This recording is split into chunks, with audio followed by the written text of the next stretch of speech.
अस्सलाम वालेकुम दोस्तों, मैं तुहाडा अपना दोस्त अल्लाह दिता।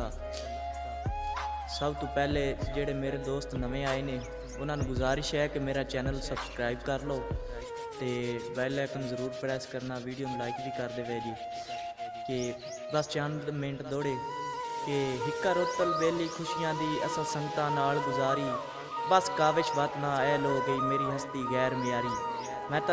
मैं चा शौक तो पुछया संगत मेरी, दसो कीमती है कितनी सारी।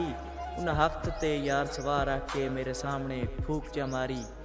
ते उस्ताद रुस्तम साहब ने एक दौड़ा लिखा तो उनका जवाबी दौड़ा कासिम जाफरी साहब ने लिखा कि किसे दौर च वाकई वतना ते बड़ी ठाठ दी निभदी रही है, तोएं रट लै कैदे नफरत दे ताई संगत च फेक पै गई है।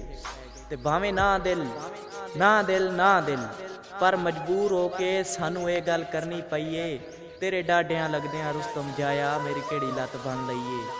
ते लत्तां बनने आले बन लैंदे ने एडी आकड़ ते वड्याई नहीं, ए गल गल ते गल ना पै गया कर तेरे बस दा रोग लड़ाई नहीं। ते असां कासिम रब तू डरदे पे आ ताई डांग अजे तक चाई नहीं तो बन के हथ च दे छड़सां तेरी लत सरिया काई नहीं। एक बेली ने हौसला दिता बिरुना ना कर असां तेरे नाल जूं। वो आदा कि उन्हें बोल वंज असां तेरे नाल जूं।